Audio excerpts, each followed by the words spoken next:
Hey, it's Alan, and I just wanted to let you know that you can now listen to the ongoing history of new music early and ad-free on Amazon Music, included with Prime. Hey, it's Alan, and I wanted to share a show with you. I think you're going to really like this. It's called Haunted Canada, and it's hosted by award-winning storyteller Nadine Bailey. It's perfect for the fall.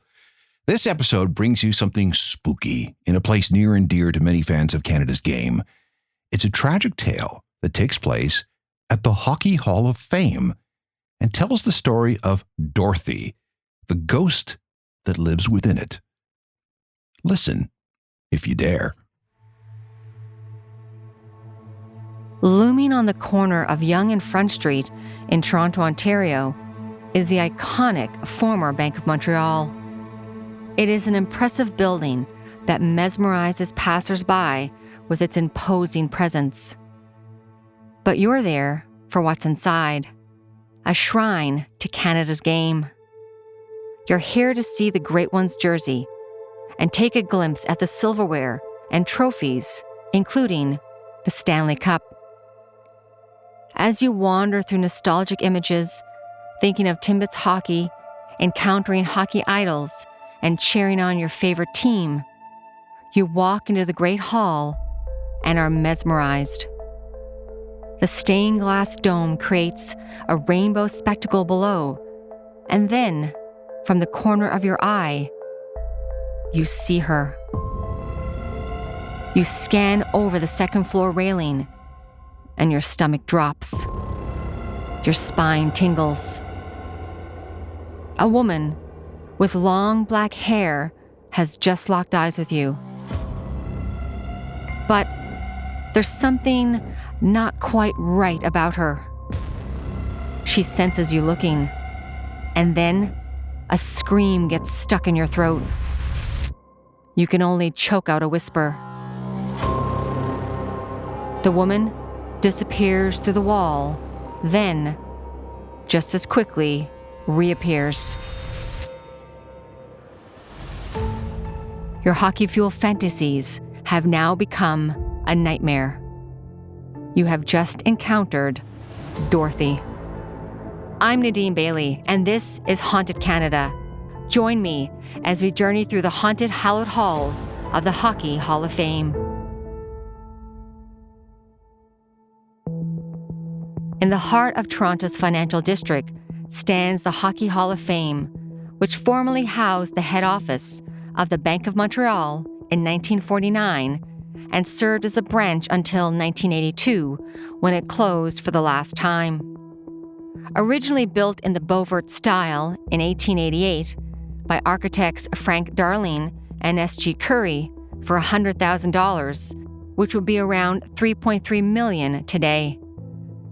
The economic prosperity at the time was evident, as the Bank of Montreal built one of Canada's most ostentatious and opulent buildings in downtown Toronto. The facade has beautiful grand stonework, sizable rectangular glass windows with ornate columns between them, beautiful carvings, and a stunning interior glass dome. Upon entering, visitors are transported back to a time of luxury and craftsmanship. In the Great Hall is the 40-foot-high stained glass dome, which was designed with classical symbolism throughout, and features 24 fan panels depicting allegorical dragons guarding gold from eagles. Surrounding it is a multitude of fruits and flowers, and in the center, there are 8 circled bear emblems representing, at the time, the 7 provinces and Canada. The west wing of the building initially contained the manager's office, a boardroom, and a private apartment for the bank manager to use at his own discretion. And this is an important detail for today's story, so make sure to take note of it. Those who visit are often filled with excitement as they're about to be surrounded by their passion for hockey and the memorabilia it houses. But if you take a minute and really sit in a quiet corner and take it all in, you might feel something else. A melancholy sadness may even take over. From beyond the veil, a young woman may call to you, as the Hockey Hall of Fame is where she now resides, after losing her life tragically over 70 years ago. And if you're brave enough, you may even call out her name. Dorothy. But don't be surprised if she answers back.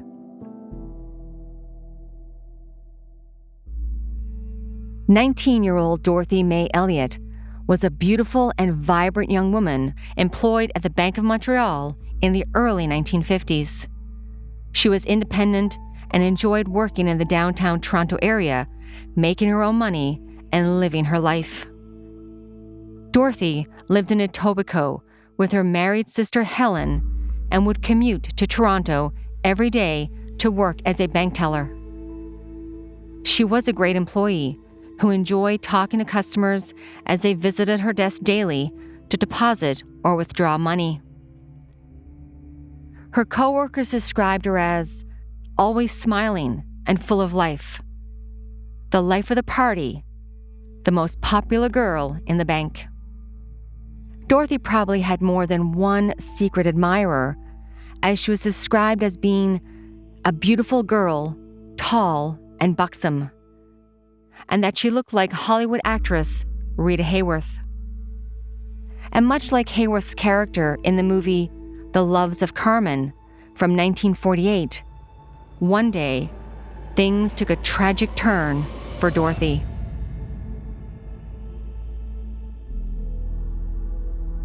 On March 11th, 1953, Dorothea arrived at the bank before 8 a.m. Her coworkers teased her for being so early, but she simply shrugged it off and smiled flatly. The bank's longtime messenger later noted that this was much earlier than she was expected to be in, and that she looked pretty rough, probably had a night out.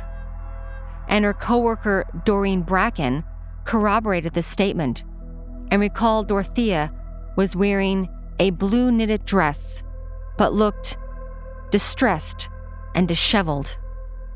After greeting her coworkers, Dorothea walked past them and went upstairs to the women's washroom and seemed to stay up there for some time. The bank messenger saw her come downstairs for just a moment before returning to the second floor. Unknowingly, Zita Rushbrook, another of her workmates, went upstairs to the second floor washroom just after 9 a.m.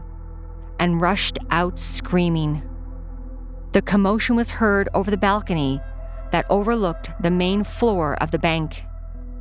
As the sounds of the screaming could be heard, the bank messenger sprung into action and ran upstairs, bursting through the door to find a horrific scene. Slumped in a Windsor chair was Dorothea May Elliott. It seems that the 19-year-old had quickly taken the bank's .38 caliber revolver that was hidden in a drawer in case of emergencies. She then went upstairs to the washroom, where she shot herself in the head. "We didn't hear a shot," remembered coworker Doreen Bracken. The bank messenger immediately called for help, and when it arrived, he and an ambulance attendant carried Dorothea down the stairs to an awaiting ambulance that took her to St. Michael's Hospital. She died 22 hours later. Doctors were amazed that she had lived so long, reported the Toronto Daily Star. The Toronto Telegram reported that an attractive young brunette may have been despondent over a love affair. The next day, newspapers stated that she had harmed herself over losing her boyfriend, who had left Toronto for a job overseas. This sort of narrative, I hope, wouldn't happen today, as we have a deeper understanding of people's mental health struggles. Sadly, back in the 1950s, a woman's potential heartbreak was used to sell papers. And heartbreak may have been at the center of Dorothea's anguish, but her boyfriend wasn't the cause. Her coworkers knew the real story. They alleged she was having an affair with the bank manager, who was a married man, the same one who had access to the apartment on the second floor of the bank.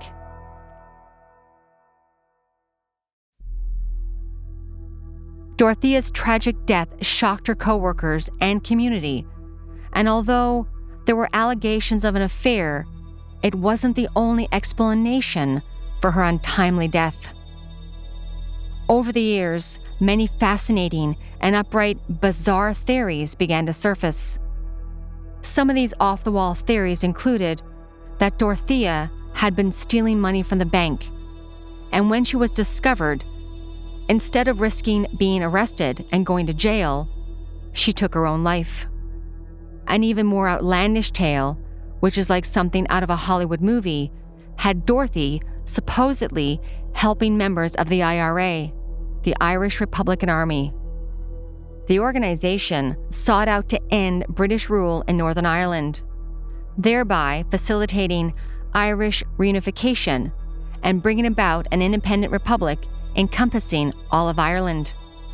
Somehow, the story was that the IRA had been plotting and planning to rob the Bank of Montreal to help fund their army back in Ireland, and that they had recruited Dorothea to help them. If that isn't far-fetched enough, another theory was brought forth by a psychic who came forward to say that she had had a vision that Dorothea had discovered a plan in which the bank manager, the chief of police, and a local judge were all conspiring together and embezzling money that was specifically set aside to help local farmers. How did that lead to Dorothea's death by her own hands? Well, your guess is as good as mine. As you can imagine, all these theories gave locals something to gossip about. But the story that remains and persists to this day is that Dorothea had fallen in love with the married bank manager. The two had hidden their affair by secretly meeting in the bank manager's apartment on the second floor. Dorothea was young and thought that this was real love and fell head over heels for the older man, only to eventually realize that he was never going to leave his wife. The realization caused her to become distraught and overcome by heartbreak and sadness that she took her own life. There seems to be some validity to this account of events of Wednesday, March 11th, 1953. Doreen Bracken was the last person to see Dorothea alive, and in 2009, she recounted this story in an interview with the Toronto Star newspaper. She remembered Dorothea as a beautiful, tall, and sophisticated woman, and recalled that tragic morning when she arrived for work at 8 a.m., and was shocked to see that Dorothea was already inside the bank. She and her coworkers thought that this was odd, as Dorothea didn't have to be there that early. Doreen also remembered that Dorothea was wearing a blue knitted dress, and although she was always impeccably dressed and well put together, that morning she wasn't. It stood out to Doreen as odd, but she had a busy morning ahead of her and had to get the bank ready to open, and sadly didn't check on Dorothea to see what was the matter. It's something that Doreen regrets to this day, because by now you know what happened. Dorothea was found slumped and mortally wounded on a Windsor chair in the bathroom. In that Toronto Star article, the bank messenger, identified as Len Redwood, said he helped transport her downstairs to the ambulance on that same Windsor chair. The dark wooden chair, typical in offices in the 1950s, and this chair would remain in Len Redwood's possession. For many years, it lived at the family's cottage as a morbid piece of history. And it wasn't the only thing that remained. Dorothea May Elliott's story became part of the bank's sad history, and it is believed that her spirit is still trapped in the building where she tragically lost her life. After her death, the second-floor women's washroom continued to operate in the bank for many years, but strange, unexplained occurrences began to appear on a regular basis. Former employees, including Doreen and Len, who knew Dorothea in life, often recounted that after her death, lights flickered on and off, doors opened and closed when there was nobody around.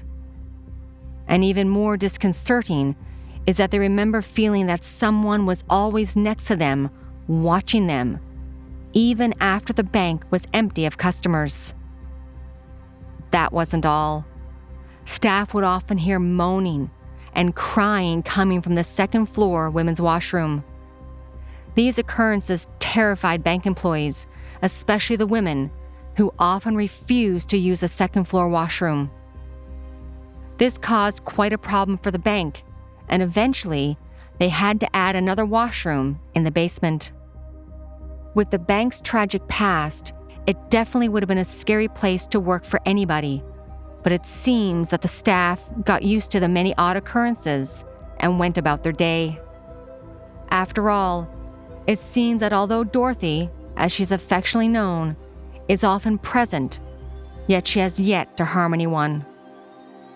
The bank eventually closed in 1982 and sat empty for many years until the new tenant took over. In 1993, the Hockey Hall of Fame moved in, and Dorothea was there to greet them. Her ghost is still making her presence known to the hockey fans. Staff in the iconic building often hear footsteps in the Great Hall when it's empty. These footsteps have been described as women's high heels. On other occasions, lights within displays will flicker on and off. Staff and visitors have reported a sense that someone is watching them or standing close to them, yet when they look around, there's never anybody there. Even more terrifying is what happened to Joanne Jordan, a Toronto musician. The harpist actually saw the ghost standing by the second-floor railing, looking down into the Great Hall. Joanne Jordan had been hired to play at an event in the bank a few years before it became the Hockey Hall of Fame. She was playing the harp, enjoying the beauty of the Great Hall's dome and the magnificent stained glass just above her, when she spotted a woman standing by the railing, just staring down at her. Joanne was shocked and told the Toronto Star about it. I remember it so vividly because it's one of those things you'll never forget. At the time, Joanne wasn't aware of the building's permanent resident, and that's when she learned of Dorothea May Elliott's tragic tale. After that, and in the years to come, anytime Joanne had to play her harp at the historic building, she made sure to never go up to the second floor by herself because she said that it's just too spooky up there. Joanne is right to avoid it, as she's not the only one to encounter the Hockey Hall of Fame's ghost.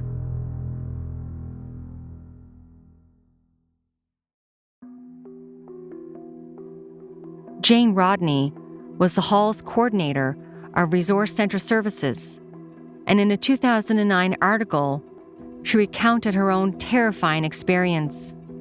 One busy summer afternoon, as the Hockey Hall of Fame was filled with visitors, she was disturbed by the sounds of a child's screams echoing throughout the Great Hall.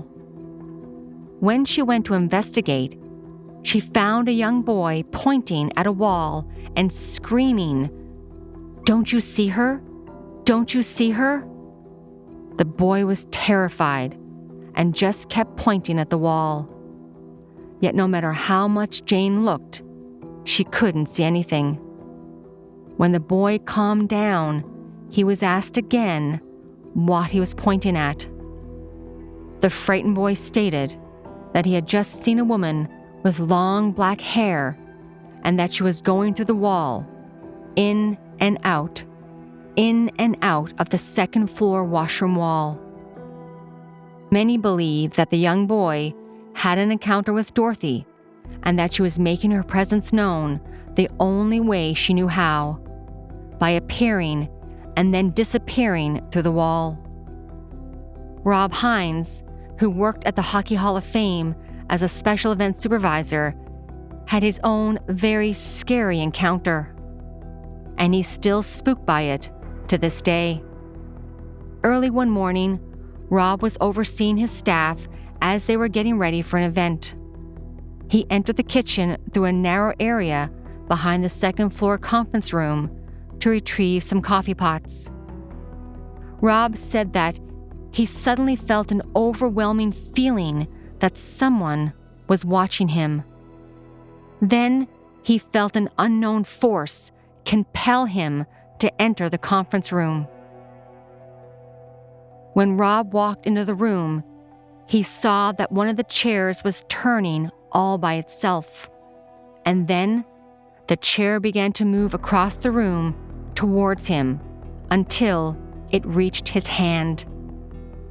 Rob told the Toronto Star that, "I'm rather skeptical about ghosts, but I just freaked out and I ran out of there." The historic building housing the Hockey Hall of Fame is a tourist attraction for hockey lovers worldwide. But trapped beneath the living and the dead is the ghostly presence of Dorothy, or Dorothea May Elliott. She continues to wander through the landmark building, reliving her tragic death over and over again. Should you visit or hear footsteps in the hallway when there's no one there, see lights flickering on and off, or encounter a ghostly apparition, don't fret too much. Remember, it's the spirit of Dorothy looking to connect from the darkness. Take a few deep breaths and greet her with kindness. She might have died of heartbreak. Wish her well and be on your way. Thank you for joining me this week on our journey through the haunted Hockey Hall of Fame. Haunted Canada is sponsored by Edmonton Ghost Tours. I will link it in the show notes. Haunted Canada is hosted and written by me, Nadine Bailey. Production and sound design is by Rob Johnston with help from Rosalind Kufer. Our senior producer is Delia Vasquez. If you would like to support this podcast, please follow and share. And if you can give us a like and a 5-star written review, that is always appreciated. Also, you can follow me on our different social media platforms, or if you have a ghost story, haunting, or true crime that you would like for us to cover on this podcast, please email me through the website hauntedcanada.com. Thank you from all of us at Haunted Canada and Curious Cast. Have a good night, everyone, and stay haunted.